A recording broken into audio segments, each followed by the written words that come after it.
Hello and welcome back. We are on this week to talk about one of the most famous comedies of the English language, The Merchant of Venice by, you guessed it, William Shakespeare.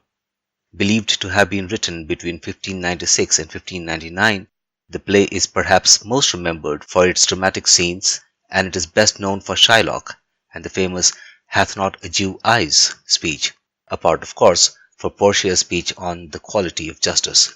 But we are not here to talk about its critical characteristics. Let's get into the story. Here we go. Bassanio is a young Venetian of noble rank and is in love with Portia, a wealthy and beautiful lady from Belmont. Unfortunately, he has squandered his estate and needs 3,000 ducats to fund his expenditures as a suitor. Bassanio approaches Antonio, his good friend and a wealthy merchant of Venice. Antonio has a good heart and has kind of made a habit of helping Bassanio. He agrees to provide the money, but confesses that he himself is broke. Antonio is a merchant, and his ships and merchandise are at sea on their way to Tripoli, the Indies, Mexico, and England, and all his money has been invested in this expedition.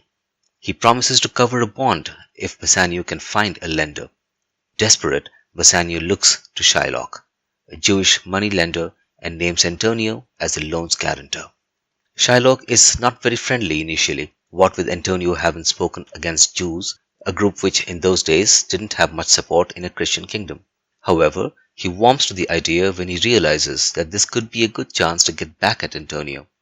So he agrees to lend the sum to Bassanio without interest, upon the condition that if Antonio is unable to repay it at the specified date, Shylock may take a pound of Antonio's flesh. Bassanio is shocked by the offer and does not want Antonio to accept it. However, Antonio decides to go ahead and sign the contract. Bassanio now leaves for Belmont with his friend Gratiano. Gratiano is a likable young man, but is often flippant, overly talkative, and tactless.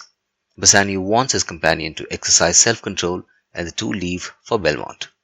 In Belmont, Portia has many suitors. However, she secretly prefers Bassanio, but it's not entirely up to her.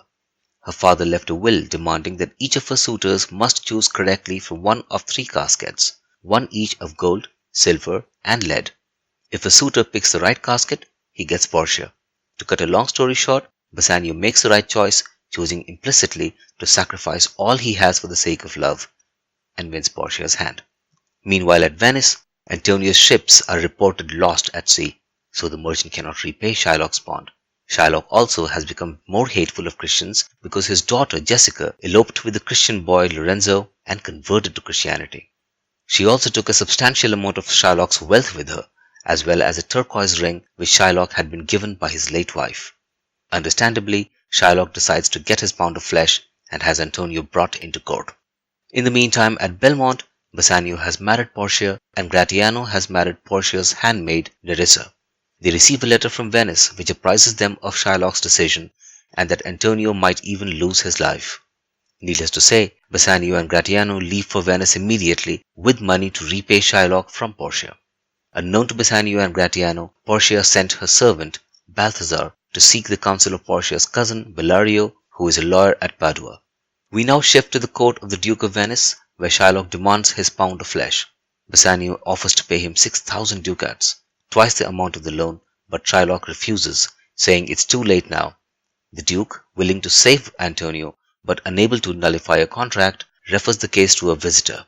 He identifies himself as Balthazar, a young male doctor of the law, bearing a letter of recommendation to the Duke from the learned lawyer Bellario. The doctor is Portia in disguise, and the law clerk who accompanies her is Nerissa, also disguised as a man. As Balthazar, Portia repeatedly asks Shylock to show mercy in a famous speech advising him that mercy is twice blessed. It blesseth him that gives and him that takes. However, Shylock adamantly refuses any compensation and insists on the pound of flesh. As the court grants Shylock his bond and Antonio prepares for Shylock's knife, Portia reminds Shylock that the contract allows him only to remove the flesh, not the blood of Antonio. Thus, Shylock could have his pound of flesh, but if he spills any Christian blood, his lands and goods would be forfeited under Venetian laws. Also, she tells him that he must cut precisely 1 pound of flesh, no more and no less, for that alone is his. She advises him that if the scale do turn, but in the estimation of a hair, thou diest, and all thy goods are confiscated. Now Shylock is scared and agrees to accept Bassanio's offer for money for the defaulted bond. First his offer to pay the bond thrice, which Portia rebuffs, telling him to take his bond, and then merely the principal, which Portia also prevents him from doing on the ground that he has already refused it in the open court. She cites a law under which Shylock, as a Jew, and therefore in those days an alien, having attempted to take the life of a citizen, has forfeited his property, half to the kingdom and half to Antonio, leaving his life at the mercy of the Duke. The Duke pardons Shylock's life. Antonio asks for his share in use until Shylock's death, when the principal will be given to Lorenzo and Jessica. At Antonio's request, the Duke grants remission of the state's half of forfeiture, but on the condition that Shylock convert to Christianity and bequeath his entire estate to Lorenzo and Jessica. Bassanio does not recognize his disguised wife, but offers to give a present to the supposed lawyer. First he declines, but after Bassanio insists, Balthazar requests his ring and Antonio's gloves.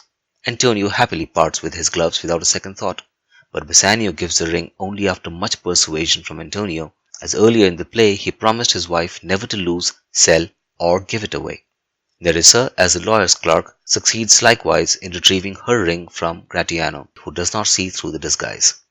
At Belmont, Portia and Nerissa taunt and pretend to accuse their husbands before revealing that they actually were the lawyer and the clerk in disguise, and all is forgiven. Portia informs Antonio that 3 of his ships were not stranded and have returned safely after all. Antonio is once again a rich man, lovers are united, and all's well that ends well. Hope you enjoyed listening to the story of the Merchant of Venice. We will soon return with yet another story from the annals of literature in English. So please do not forget to like this video and subscribe to our channel. Thanks so much for watching.